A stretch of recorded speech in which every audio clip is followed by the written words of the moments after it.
Ivoirienne, Ivoirien, avant de commencer, je voudrais d'abord bénir le nom du Seigneur,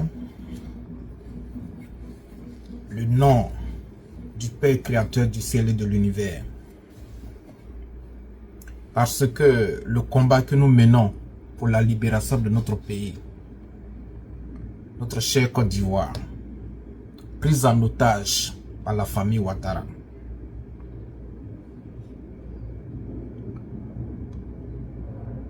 ce combat, c'est lui qui en prend le contrôle. Et je viens déclarer aujourd'hui qu'il n'y aura pas d'élection en 2025. Du moins, organisée par M. Alassane Ouattara. Je vais vous présenter deux tests. Et je remercie le gouvernement Ouattara de nous avoir donné cette arme redoutable pour lutter contre lui-même. Le premier test, je vais le lire.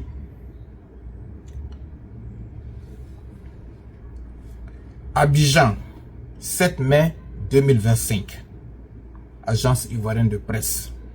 Avec la photo du porte-parole du gouvernement. Le gouvernement ivoirien a revisité l'article 51 du code électoral sur le parrainage des candidats et le projet de loi de ratification y afférent à travers une ordonnance prise le mercredi 7 mai 2025 en Conseil des ministres sur proposition de la Commission électorale indépendante. Ouh! Ouh! Je relis. Abidjan, 7 mai 2025 par l'agence ivoirienne de presse. Le gouvernement ivoirien a revisité l'article 51 du code électoral sur le parrainage des candidats et le projet de loi de ratification y afférent à travers une ordonnance prise le mercredi 7 mai 2025 en Conseil des ministres sur proposition de la Commission électorale indépendante, la CEI. Alors, il y a un gros problème ici. Il y a un gros problème. Nous allons y revenir, mais je vais d'abord lire le deuxième test.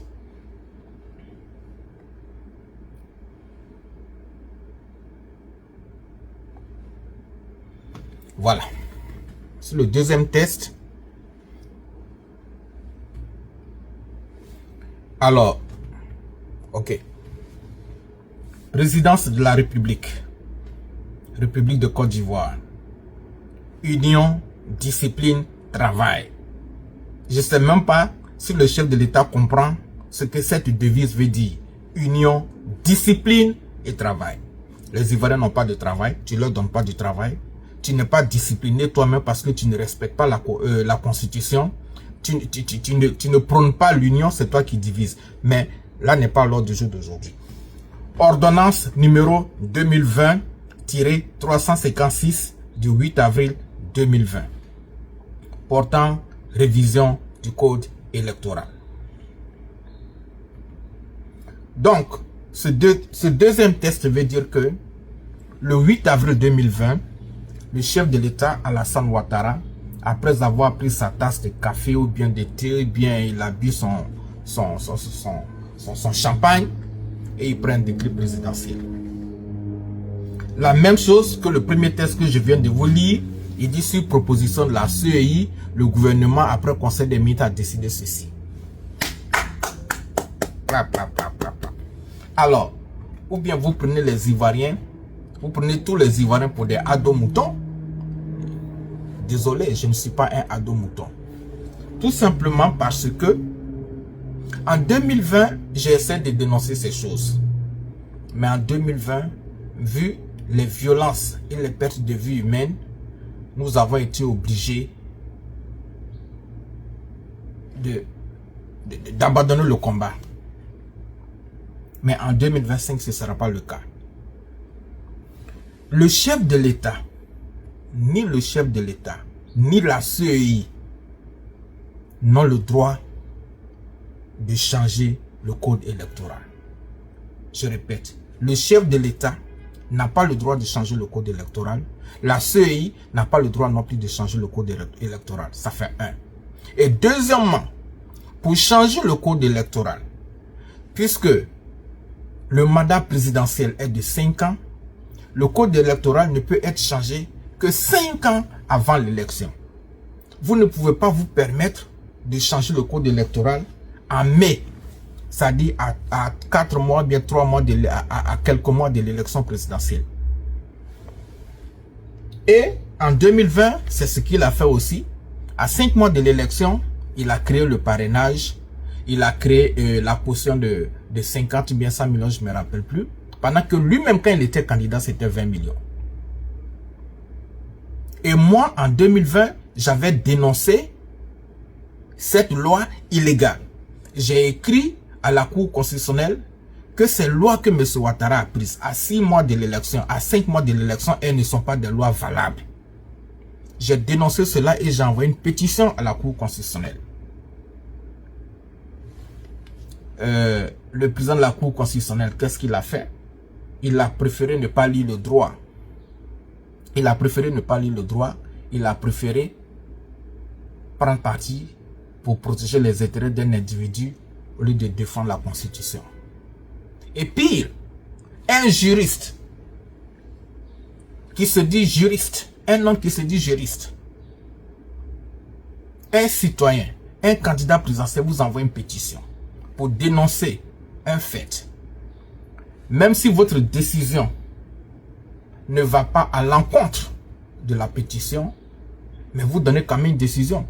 Et qu'est-ce que M. Koné il a fait? C'est à la télévision qu'il a répondu à ma pétition. Pas par écrit, pas dans un, pas autre, mais c'est à la télévision. Quelle foutaise. Et ce jour-là, je l'ai maudit. Et j'espère que de là où il est aujourd'hui, il apprend le droit là-bas. Parce qu'il n'a pas fini d'apprendre le droit. Donc, M. Ouattara ne peut pas se lever à tout moment et puis prendre des décrets pour changer la Constitution. Seul le Parlement peut changer la Constitution. Seul le code électoral. Parce que pour changer la Constitution, ça doit être le peuple par référendum.